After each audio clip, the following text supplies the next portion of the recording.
Welcome back to the Bumper Breakfast Show. Hope you had fun with us while we were talking with Mr. Gbenga Onitilo of the Hair Namibia. Of course, we were talking about Fly With Me.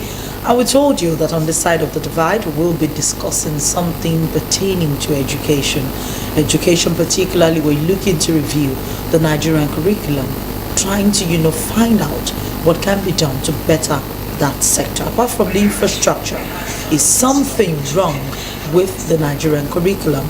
A curriculum is a set of courses, coursework, or topics offered in schools. A curriculum, in simple terms, is the aggregate of subjects and courses and topics that are being offered in various schools. You have in Nigeria the 6334 as the primary, the junior secondary, the senior secondary, and the tertiary institutions. And of course, since Nigeria got independence, teachers have contributed immensely to the overall socio-economic growth of Nigeria. The impact on the national development cannot be underestimated.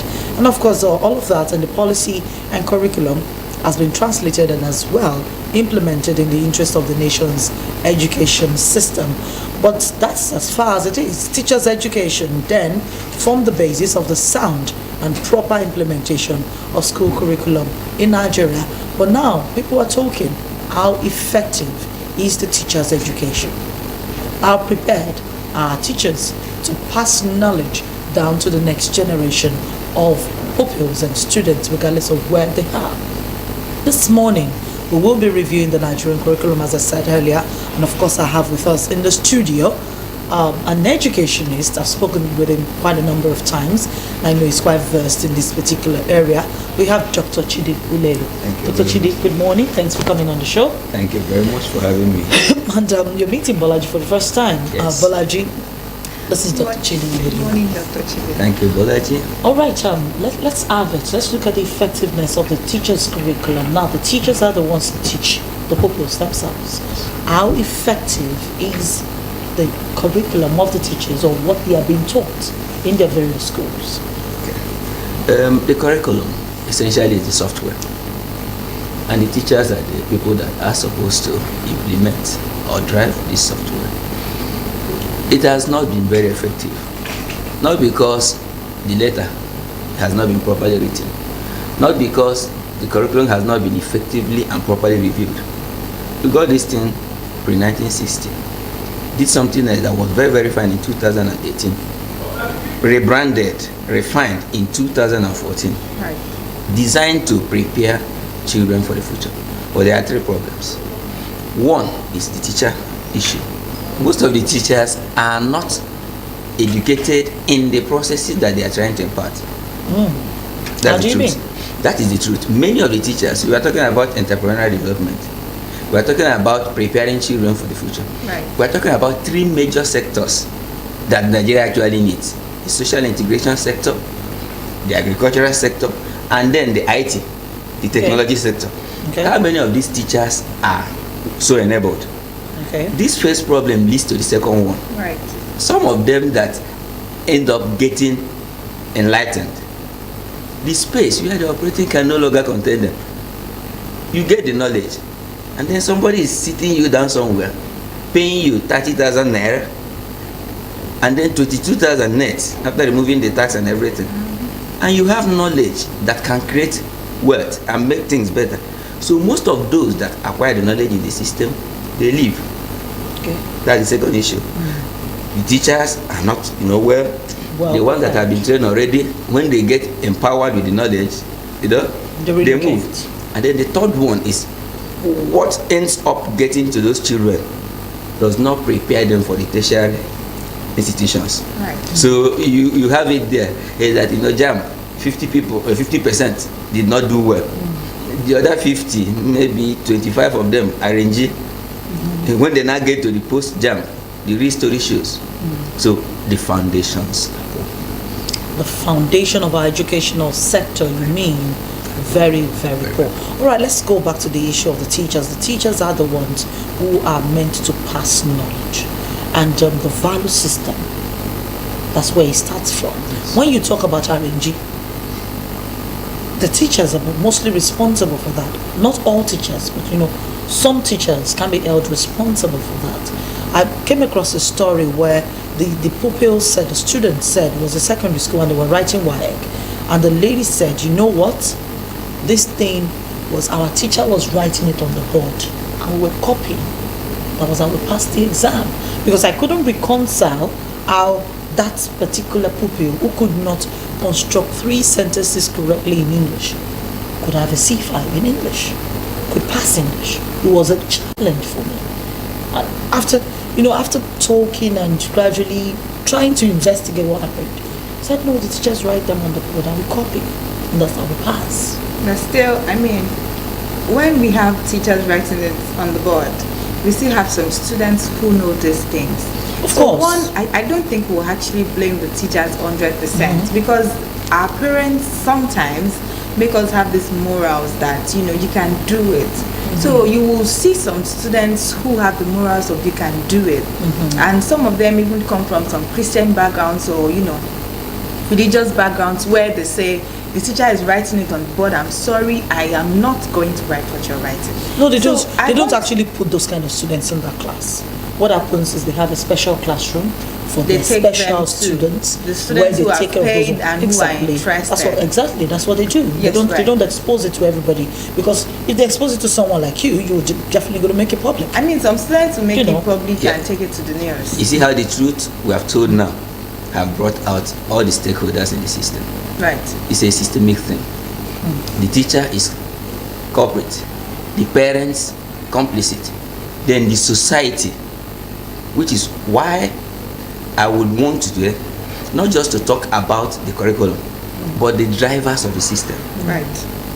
The drivers of the system who package this curriculum, make it look very fine, and then they don't have the drive to take it to the next level.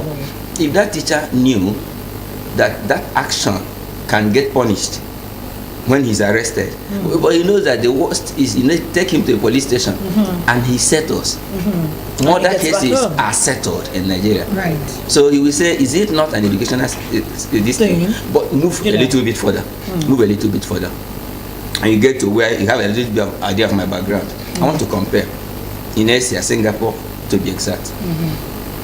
The budget for educational sector in a year is about $13 billion. $13 billion. If you juxtapose this to Nigerian national budget of about $23 billion, 20% of all the money they spend in a year is in the educational sector, which translates to 50% of all that we spend. And this is a place that is 790 something square kilometers. Less than 70% of Lagos, one city state. Right. They made up their mind that they are going to drive their economy by making sure that education is properly taken care of. So it is like that. 100% compliance. The teacher cannot do that in Singapore. The parent cannot do that. If you're a parent, you keep your child at home, you have committed a crime, your neighbor will squeal on you. The government will take you to prison, and then things are done that way. We want to get it right. The government, the will to do things properly. People get punished for not doing the right thing, and then it will play up. So that is exactly where. So the systemic failure. But let's not juxtapose that with the new regulation from the government saying that every child, Nigeria wants to tackle the out-of-school children, the number of out-of-school children we have, and the government is saying we're going to prosecute parents who keep their children at home. What do you make of that? Well, they said it 8 years ago when a governor from the east, Amego, even sent task force.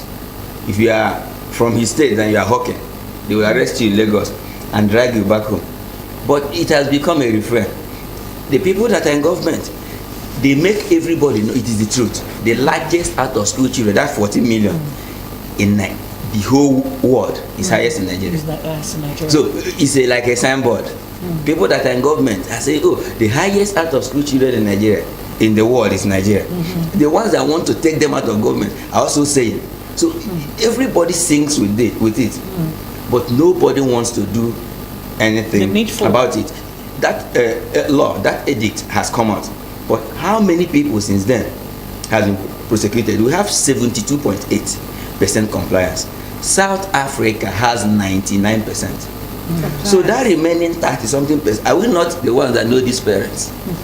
And the children. Are we not the ones That that means know the these neighbors parents? are meant to be squealing. The neighbors are meant to, the same way we have To talk. the what was that thing we're doing when they were looking for money and everybody was just looking for money. So blowing. Whistleblower. So we should have whistleblowers and parents who keep their children at home.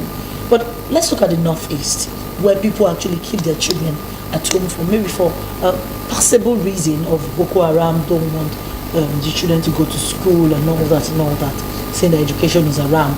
Now, going to that area, wouldn't you say that the parents who keep their children at home, are they justified for doing so? As at now, you can say it because the first thing is to preserve life. They are justified in that. But down the line, we're all seeing the impact. Right. We are all seeing the impact. Can I tell you something? Everybody knows. I'm just giving you this to tell you how we could have been much better than where we are, and how what you're discussing this morning is one of the most important topics anybody could discuss. We know, I will not take much time, but look at it this way, that anybody that is abroad, when they want to send for wives from home, they want nurses. Right. Good. And then those that are not nurses, thank teachers, you. right. These are wonderful people. Yesterday was Mother's Day or 2 days ago. Yes, it was. Yesterday. As I'm talking to you today, remember I said our national budget is about 23 billion. Diaspora and remittance. You have been asking, why is it that Nigerian economy has not crashed? That's what our people abroad remit back home is about $25 billion, more than our national budget. Right. 7% of our total GDP. And do you know that the man lost parents, loves remittance, but the man thinks about the wife and the children. But even if a gay child is earning 20,000, 3 or 5% of 5,000 out of it goes to the parents. Yes, definitely. So I relate remittances to these ladies, but they go there as nurses. They earn $30,000-$40,000. Very good. Right. But look at the Indian women. From childhood, these Indian girls are wired towards IT.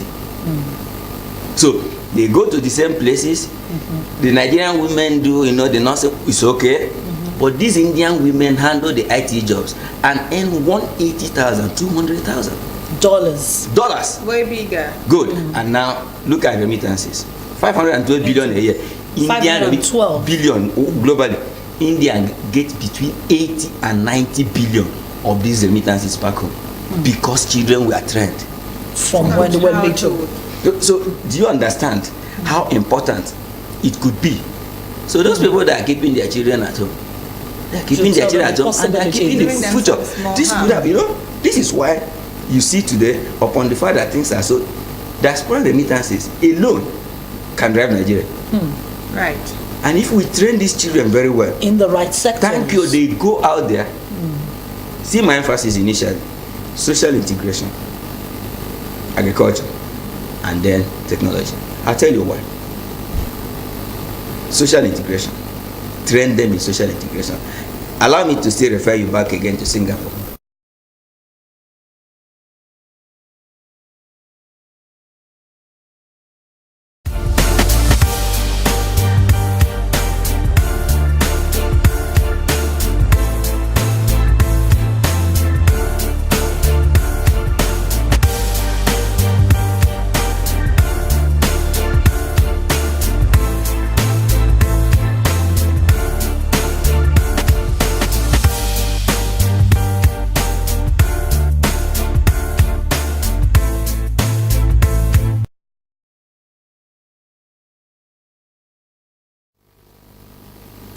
Right, welcome back to the show. It's the Bumper Breakfast, and of course we were discussing the Nigerian curriculum, reviewing it from all sectors and looking at how we can apply ourselves to having a more vibrant and a more, impacting educational sector. Before we went on that break, we were talking about the comparison with Singapore. Yes, that's why we should emphasize social integration, why we should emphasize agriculture, and why we should emphasize technology. Okay. Agriculture, we already know.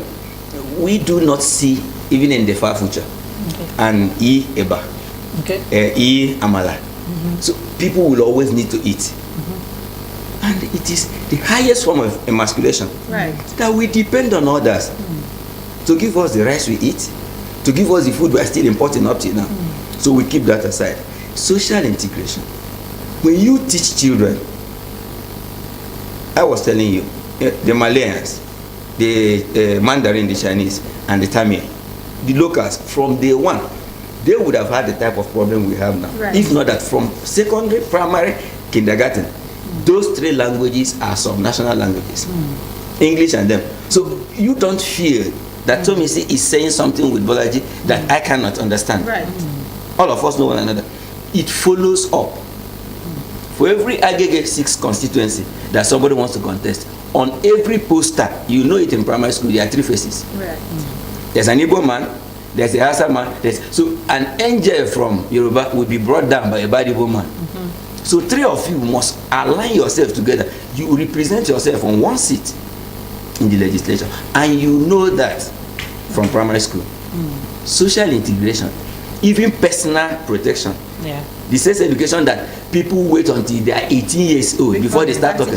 They know from basis that if anybody touches you anyhow, you don't have to wait before you tell your parents. Right. So those are things that start from the beginning, right from the beginning. All right. I really need to ask something. It bothers me. I mean, nowadays we have more private schools. I mean, apart from churches, we have a lot of private schools and we have some public schools.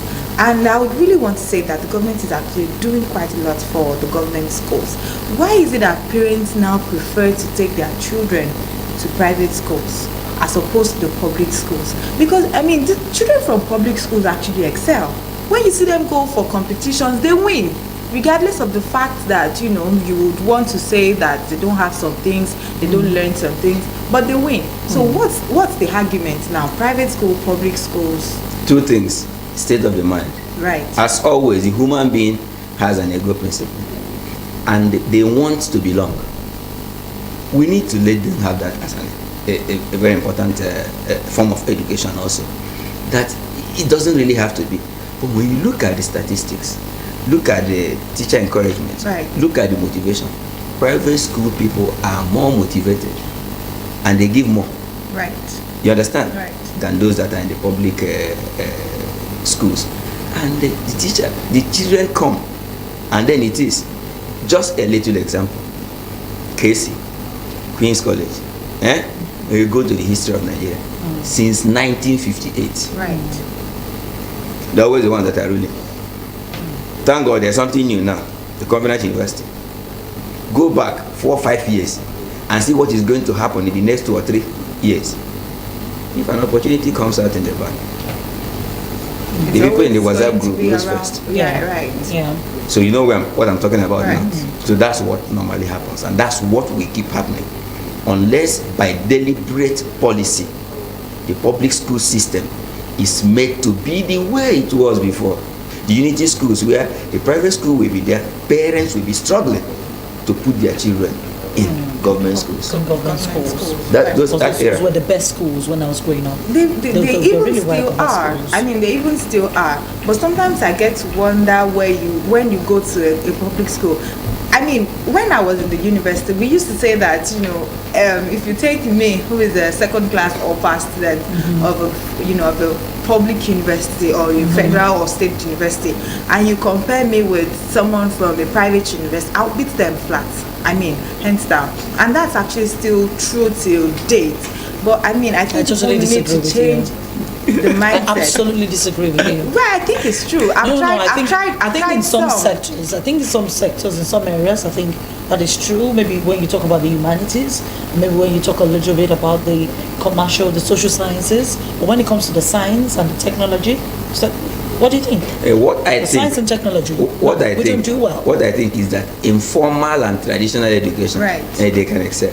But in what is more relevant today, the things of the mind, the things of technology, if you go to the ranking, some of these private institutions have overtaken the old. Because they do the practical and they try to relate to the yes. recent. And look at where we are. Sorry. Okay. They want to make the best films, the best reality, whatever. They go to South Africa. And we squeal, why are you going there to South Africa? If they bring it to Nigeria, almost everybody that we earn the best of the things. Right. We be brought as crew also from there. Do you understand? Right. So we need to really change. Train our people in relevant areas, you mean? Train them in relevant industries, the cameras, the IT, production crew, IT. agriculture. Let's talk about agriculture. What exactly can we do? You know, in schools now, we teach agric. Yes. Way back. I remember that when I was in From secondary way school, we had back. animal Husbandry, as a animal subject. rearing, way back. We had those ones. We had Right. plant science. We had animal husbandry and all that. And it was compulsory when I was in secondary school to actually get involved. You know how to plant this and all that. And we And had you do practicals. assignments. Right. We had assignment. You have to plant something, and you have to bring, you know, your small plant of maize Back to school. You have to bring it back to school to show your teachers and all. But I'm sure they don't do that, because I have a daughter in secondary school now. She doesn't do that. She doesn't bring it. She doesn't ask it. Nobody asks her to do such things. What can we do to actually inculcate all of these things back into our curriculum and ensure that we have a Nigeria that can survive in its own food? Good. 48, 50 years ago, I know why I keep taking us back to Asia. Because if I project America, project Europe, we say they are miles, light years. But these are people that moved from third to world, second, and then almost first world now. Right. This same time I was saying, they were poor, they didn't have enough food. I have emphasized before, 1974, they would beg to teach us in primary school. I mean the Asians. Right. We wouldn't even want them to teach our children in primary schools. But today, by deliberate policy, in a place like Thailand, it started what they call sufficiency economy, taught in primary school. As we are singing the national anthem, you will conclude your national anthem and declare it by saying, anywhere you see land, plant rice. Anywhere you see water, put fish. Have you planted rice today? Have you put fish in water today? In Thailand? And gradually, Wow. within 7 to 8 year period, everybody, today they are the breadbasket of Asia. And then at a higher level of education, when you have graduated, I mean secondary school, at a time in that country, about 1,500 to 2,000 people were sent to the best schools all over the world. The king died at the age of, I think, 89, 2 or 3 years ago. At 22, that king was educated in agriculture in Switzerland. And while you are there graduating from here, your job is waiting for you Right. to come and impact your people. Right. Back home. So you don't just train and then the child in question goes back. So And you don't stay back in you teach the them, country. In the You country. teach them real teaching. That sufficiency economy says anywhere you have a compound, what you can eat. You must plant it. Thank you very much. You must plant it. Thank there. you. So at the end of the day, 20 or 30% of the rice they produce in the whole country come to Nigeria. Right. Come to Nigeria. So that's on one level. We can teach the children how to actually produce food for themselves. Then technology. 60 or so percent of the yam we get in Nigeria get wasted either by pests and diseases eating them, or on the way to the market is spoiled, or there is no way to store the yam till next Or to time. preserve them. To Right. preserve them to next year. So we have a problem So with that preservation. in those people's education, after primary education, they look at you. They can say you are a gifted child. They can say you are a technologically inclined child, and then they teach you preservation mechanisms, technology. Right from where you're in secondary school? Thank you, right from secondary school. Right. You already diverse. They see whether you have management potentials. Have you asked why is it that most of the industries where people are making money are run by Indians in Nigeria? They are taught how to manage. And that brings me to my question. In Nigeria, what we see is a parent who says that, okay, this child likes to do this, and they think that's what the child really wants to do. I mean, my father almost forced me to becoming a medical doctor, and I cannot stand blood. And what was that I wanted to? I wanted to become an accountant. I mean, I like money a lot. Okay, really, I like to do anything that has to do with accountability and all. So it brings me to my question now. Why is it that Nigerian parents don't look really inwardly? you know, a medical doctor, our family doctor came to my father and said, Mr. Patrick, I think you need to have one of your, you know, children studying medicine. My first brother was in the university. My second brother was almost done with secondary school. And so it was me. I mean, so why do we have that, you know, also that myopic mindset in Nigeria where parents will say you have to do this, you have to do that, and they are not really considering that this child knows how to draw. Let him become an artist, and they are saying no. Let him become a musician. Why do we have that? Meticulously, go back a bit. Who are the parents of today? Look at my age. Imagine your age. Right. What actually is the life expectancy? So most of the parents we are seeing today, 70 years, 75, I mean highest. Yes. So 30, 40 years ago, they were contemporaries to people. Right. So we have a bunch of uneducated parents who are bringing up uneducated children. I'm talking generically, I'm not being, you know, and that is the truth. That is the truth. They didn't get the right orientation. About the people education. that handed over to them just took it from the British, and the British didn't have anything to give, because you can also see how they are facing it now. Right. The other time I was in the UK, the Prime Minister was literally advertising for those who could hands-on repair computers, have IT skills, that they will not just pay them. They have jobs already for themselves. Because the Indians have taken over everything. If you're a citizen bona fide and you say you can do hands-on, they will give you incentives. So it is what our people inherited. That is what that is what they are passing on to their, and that's what we are facing now. How did these Asians solve this problem? I keep referring back to them. I refer back to them because they have something that worked. When the Singaporeans were doing the educational system, parents were carried along.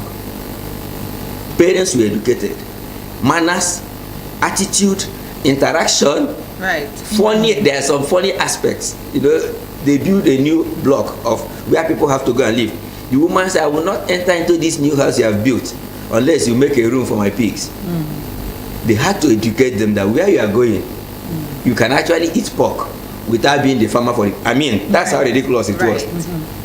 Cultural, technological, so our mindset. National Orientation Agency needs to do a lot of education right from the grassroots. But if you go to the curriculum, all these things are there. In our curriculum, it is not being they are just not being implemented. Top-notch professionals, you know, packaging people were hired to do the job. The curriculum. So we have a curriculum that should be working. Yes. But we don't have the people who will make it. Just like we have a constitution that, you know, stipulates check and balances that is not being implemented. Right. And we need to round off. We need to round off. Our time is actually gone. Mr. Chidulelu, I'd like you to look into the camera and speak to all the stakeholders involved. What should everyone be doing to get Nigeria set and prepared for the kind of future that we deserve? The future that we were thinking about yesterday is already here. I've emphasized 3 sectors: the agriculture sector, the social integration sector, in order to preserve our society, make us secure, make us know that we can love one another. And then we now talk of the technology sector. The electric cars are here. Right. The IT, all the sectors are all here. For foreigners, people are coming from outside and tapping from what could have been ours. The diaspora remittances, all those things are here. We can export well-trained people, and then we can actually make the best out of our population if we train our children very well in these sectors. That's what I think. All right, thank you so much for coming, Dr. Chidulelu, for that particular insightful, view of our educational sector. Quite interesting that our curriculum is one of the best and should be working. Yes. But we need the people that would make it work, and that is going to be our punchline for this morning's show. It must work. As a parent, as a teacher, find out what more, what extra is in that curriculum that you have never touched or you have never looked at. Find out how you can plug in. Now you can ensure that every child around you gets the kind of education that they desire and that will work for Nigeria's today, not the future now, for Nigeria's today. We must make it work for our country to be better again. Bolaji.